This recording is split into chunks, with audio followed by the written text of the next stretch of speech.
Shalom Bapak Ibu dan Saudara-saudara yang dikasihi Tuhan Yesus Kristus. Kita bertemu kembali dalam Renungan Harian dari HKBP Batam, Resort Batam. Hari ini Selasa 12 Juli 2022. Kami berharap saudara-saudara sekalian senantiasa dipenuhi dengan sukacita yang dari Tuhan. Sebelum kita mendengarkan firman Tuhan, mari kita memuji Dia, kita bernyanyi.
Kita berdoa.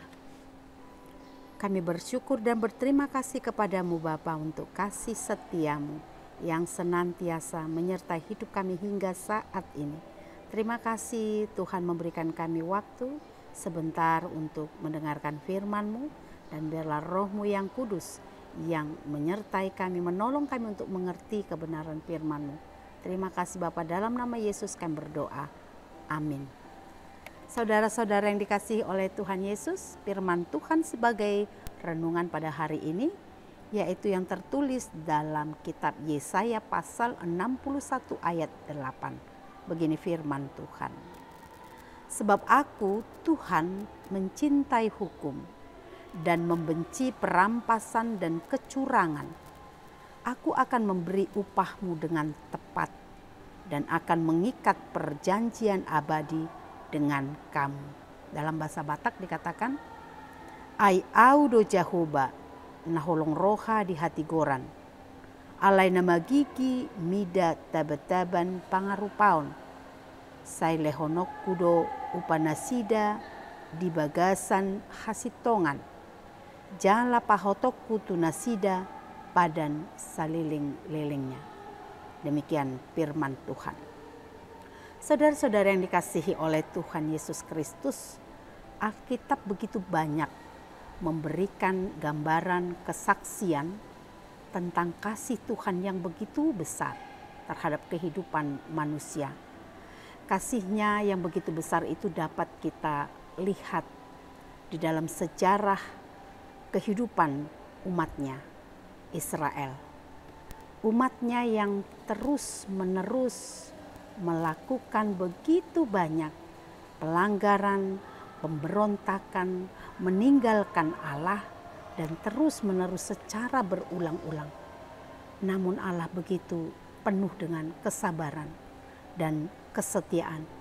Walaupun kadang Ia harus memberikan hukuman, ganjaran kepada umat-Nya tersebut dengan membiarkan mereka jatuh ke tangan musuhnya, membiarkan mereka mengalami kehancuran, mengalami penderitaan yang begitu dalam, namun semua itu Dia lakukan untuk menghajar mereka, untuk mendidik mereka kembali mengenal akan kebenaran Tuhan, dan mengenal akan kasih Tuhan yang begitu besar kepada mereka.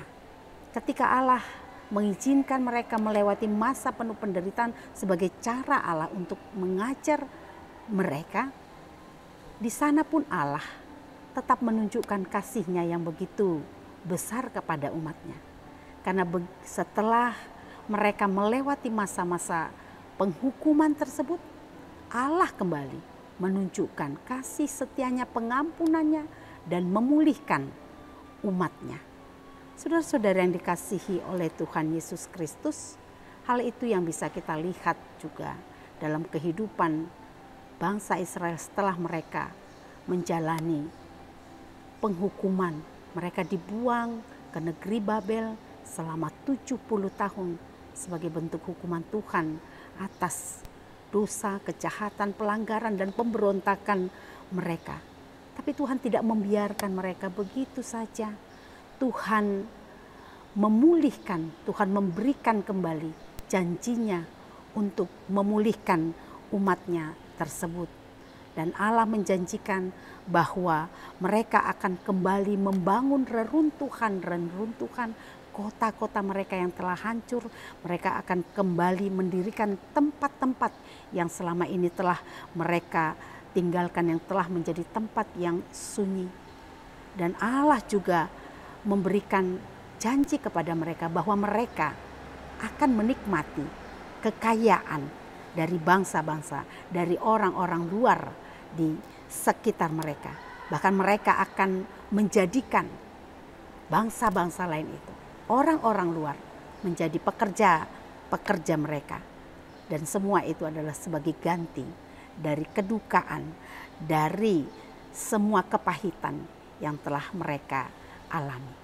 Saudara-saudara yang dikasihi oleh Tuhan Yesus Kristus, ketika kita mendengarkan atau kita melihat bagaimana Tuhan itu menunjukkan kasih setianya yang begitu besar kepada umat-Nya dengan pengampunannya yang begitu besar, itu bukan berarti Allah tidak menegakkan hukumnya dengan tegas dan dengan adil, dengan memberikan ganjaran yang setimpal, hukuman yang setimpal dengan semua kesalahan dan pemberontakan mereka. Tetapi jelas seperti apa yang dikatakan oleh firman Tuhan hari ini, bahwa Tuhan itu adalah Tuhan yang sangat mencintai hukum.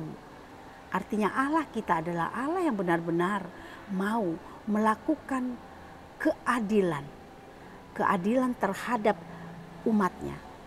Allah kita adalah Allah yang ingin supaya umat-Nya juga benar-benar hidup di dalam keadilan seperti keadilan di dalam hukum yang Dia cintai.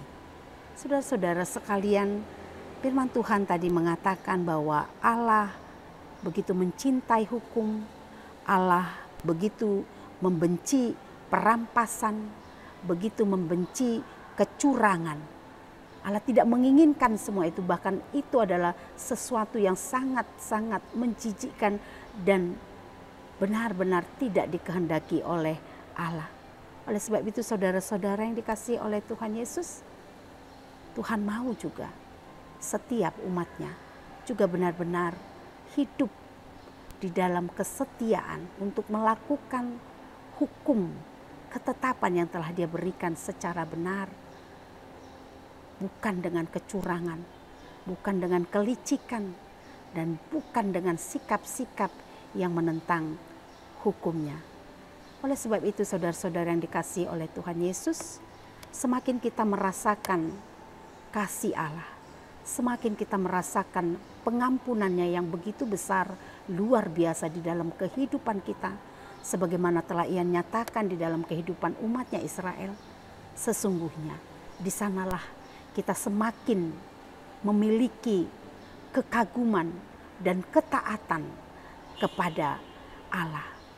Ketika kita memiliki kekaguman dan ketaatan kepada Allah, maka di sana juga kita akan menjadi orang yang mencintai hukumnya, mencintai aturannya, di mana kita juga akan belajar hidup untuk menghargai sebuah keadilan di dalam kehidupan kita, kejujuran, dan menjauhkan segala bentuk kecurangan, bentuk kelicikan, dan kita tidak akan menjadi orang-orang yang melakukan hal-hal yang jahat untuk melakukan apa yang kita inginkan, mendapatkan apa yang kita mau. Karena itu saudara-saudara yang dikasihi oleh Tuhan Yesus Kristus, mari, karena kasih Allah yang begitu besar yang telah kita terima, kita juga belajar menjadi orang-orang yang penuh kasih seperti Dia. Mari belajarlah untuk terus hidup di dalam kejujuran, belajarlah untuk hidup terus di dalam ketaatan, melakukan kebenarannya. Jangan lagi hidup dengan cara-cara yang jahat, cara-cara yang licik yang dapat menimbulkan murka Allah.